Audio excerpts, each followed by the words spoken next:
Hi, I'm re-recording this video. I think I spoke a little quietly last time and I was trying to check my video and I didn't really do a good job. This is my office and I'm going to show you so you guys can see I have a beautiful forest and many of my patients know. And one of my goals is to bring the scriptures to a practical view, so it makes it easier to understand. And I'm going to pick few people I really love to learn from. The first one I'm picking is Swami Nithyananda, Paramahamsa Nithyananda, and my personal teacher, Master Chavakotsui, he teaches Arhatic Yoga, and Swami Nithyananda, some of the teachings which I like is he uses the ancient scriptures and he interprets them from a modern way. I really, really love that. Okay, so the first video I'm going to pick, which I watched, was called Win the Game of Life. And so he phrases it that everybody has four words we need to understand. First is inner image. He calls it mama. Mama means I. Mamakara. Mamakara is my image.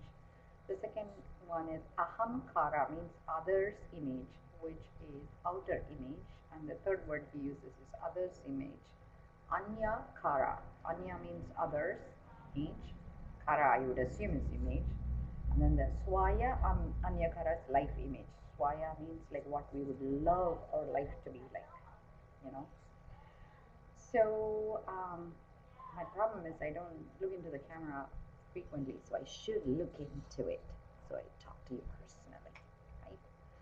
So if my choice every day when I wake up and I make a choice to do certain things, that dictates how I live my life, that it creates peace.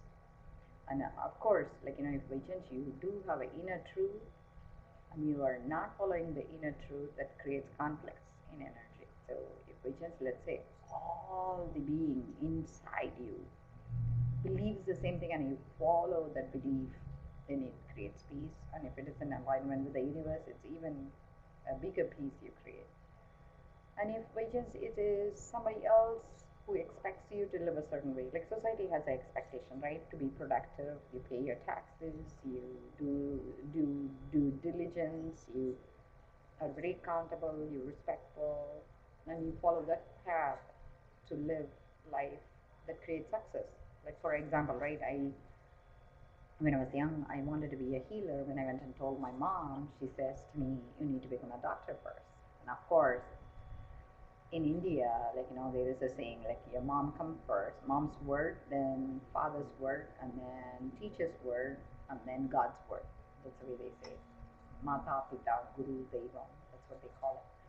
So I decided, okay, I'm going to live up to my mom's expectation, and I became a doctor, and I'm very successful. I love what I do. And the third one, which is others' image, is like, to paraphrase it, if somebody is controlling us, let's say whether it's a society or the institution or the people we work for, we follow their structures and standards and live up to that expectation, then if we do that, it's considered love. Let's say there is expectation of society, and instead of thinking it's controlling, instead, if you align yourself and live up to that expectation, it's love. For example, right? My husband, he says, I need to put away money for IRA. I felt I am working hard enough. I don't want to work a little bit more to pay for my retirement. But he was so worried that we would retire not in comfort. And initially I fought that. And then afterwards, when I was listening to Paramahamsa Nithyananda, that's when it hit me. If I do it my husband's way, it's one way of showing my love to him, So even though I don't want to do it personally, I decided I'm going to do it because it does make sense when I think of it as though an act of love. I'm getting a phone call. And The last one is life expectation. If in case I say I project my life, I wish I was not doing this work or not that, and not accepting reality. I wish I had a different husband. I wish I had um, different situation. It means I'm not accepting reality. I let my life to be different from what reality is. Then it creates distraction and destruction, he says. And to me, the way I paraphrase it is, if by chance we cannot accept what is given to us and enjoy what we have and be grateful for, then obviously we are going to be not in alignment and it creates distress. But instead, if our projected image in the society be the way we want the life image to be, that creates miracles. This is what he says. And I love the way he teaches it in a very simple manner. And I used it for many of my patients. And I think it kind of allowed me also to accept my situation without fighting. There's another video of his which I like. It's called Unclutching. Like, it's a meditation he teaches, and I really love it. I used it for some of my patients who have issues with cocaine addiction, and I will do that next.